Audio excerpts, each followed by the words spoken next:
Bonjour tout le monde, c'est Mélie et Dani, et aujourd'hui on vous parle de l'amitié. Moi je pense que l'amitié gars-fille c'est possible.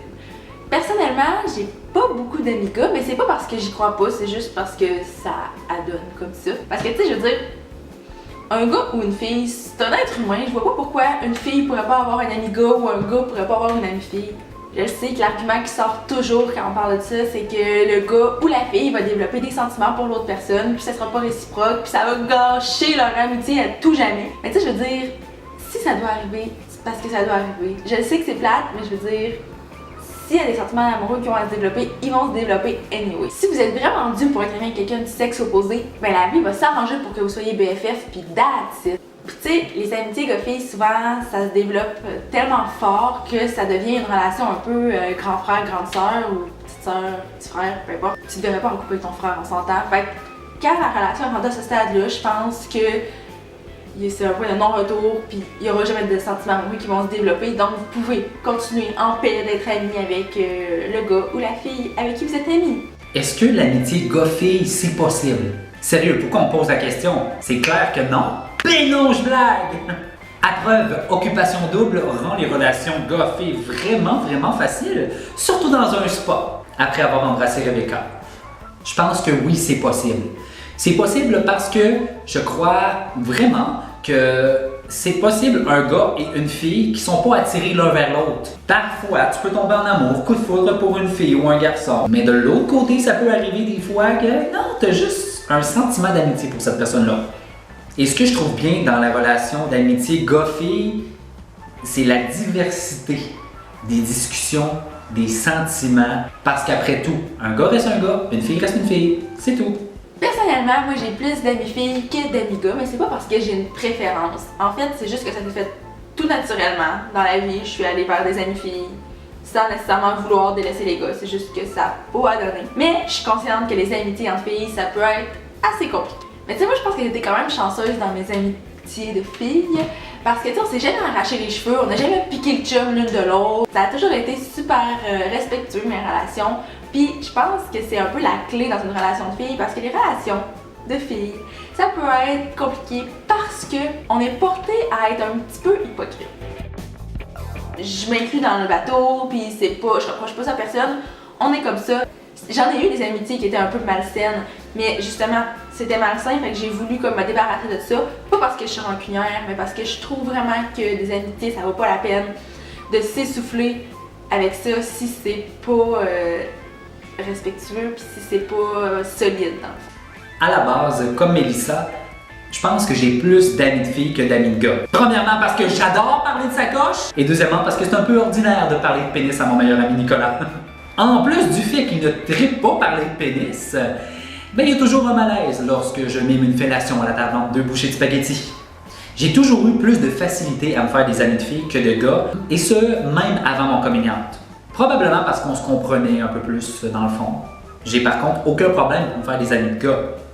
La seule chose que je me suis rendu compte avec les années, c'est que il faut que je fasse preuve de beaucoup d'autodérision, c'est-à-dire de rire de mon homosexualité, pour que ça passe plus. Donc si ça prend un peu d'autodérision pour que les gars voient plus ça comme une normalité, ben je vais continuer à mimer des fellations. À grande gorge déployée, madame! Dans la vie, j'ai 4 meilleurs amis. Des amis qui sont tellement proches, des amis pour qui je vais toujours être là, au même titre qu'ils vont toujours être là pour moi. Des amis vraiment, des meilleurs amis. En plus, je suis chanceuse parce que la plupart, c'est des amis de quand même assez longue date. Donc, j'ai pu vivre des choses, parfois le fun, parfois moins le fun, que ce soit des voyages, des soirées dont on va se rappeler toute notre vie, des chicanes, des épreuves de la vie plutôt difficiles, des inside jokes qu'on va se rappeler comme jusqu'à notre mort. Ça, pour vrai, je pense que je suis vraiment privilégiée d'avoir des amis de longue date ou des amis avec qui je crée beaucoup de souvenirs. Moi, un ou une meilleure amie, je vois ça comme une extension de ma propre personne qui me permet d'être encore meilleure ou de faire 2 fois plus de niaiseries. De vrais meilleurs amis, encore une fois, comme Mélissa, je pense en avoir 4, dont des amitiés qui perdurent depuis des années, tellement longtemps que à ce moment-là, j'avais la naïveté de penser que les chemises manga, c'était hot.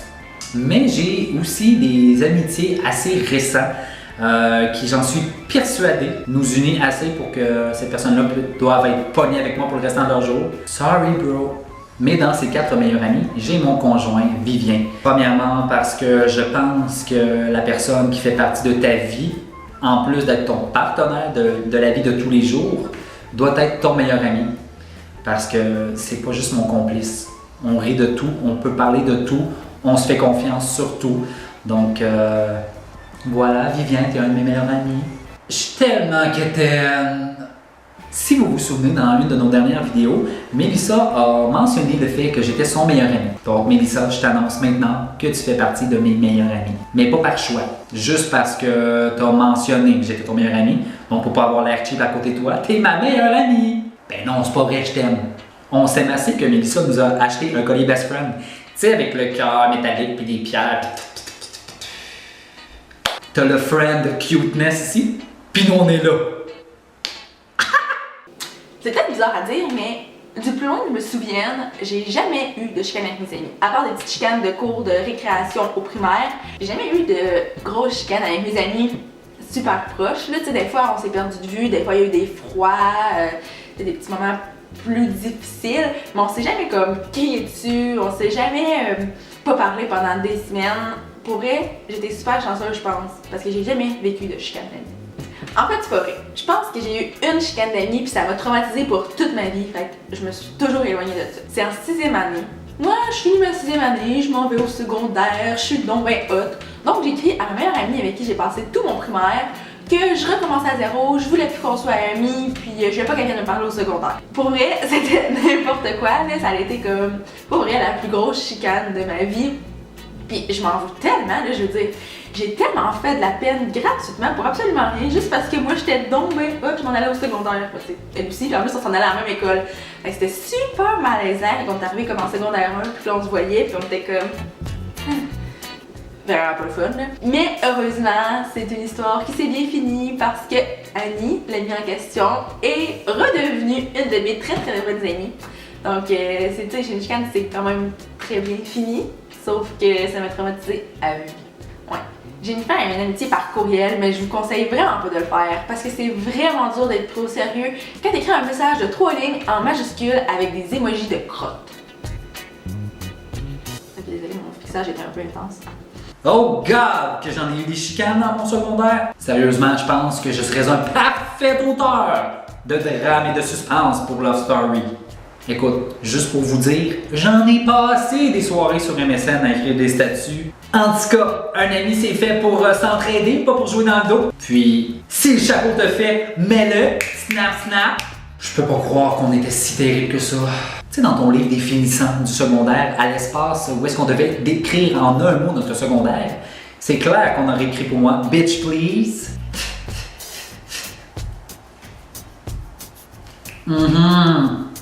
Mais aujourd'hui, je n'ai plus de chicane avec personne. Je pense que c'est ça, devenir un adulte. Excusez, je pense que j'ai eu mal au cœur juste en disant le mot adulte.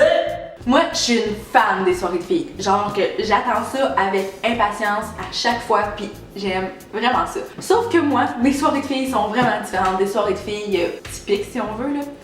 En fait, bon, moi, je sais pas si vous le savez, je bois pas d'alcool dans la vie, puis mes amis ne boivent pas nécessairement beaucoup d'alcool non plus. Donc nos soirées sont peut-être un peu battantes, dans le sens où on boit pas d'alcool, mais on boit ben du thé glacé, puis du 7-Up. On joue à des jeux de société, genre Skip-Bo.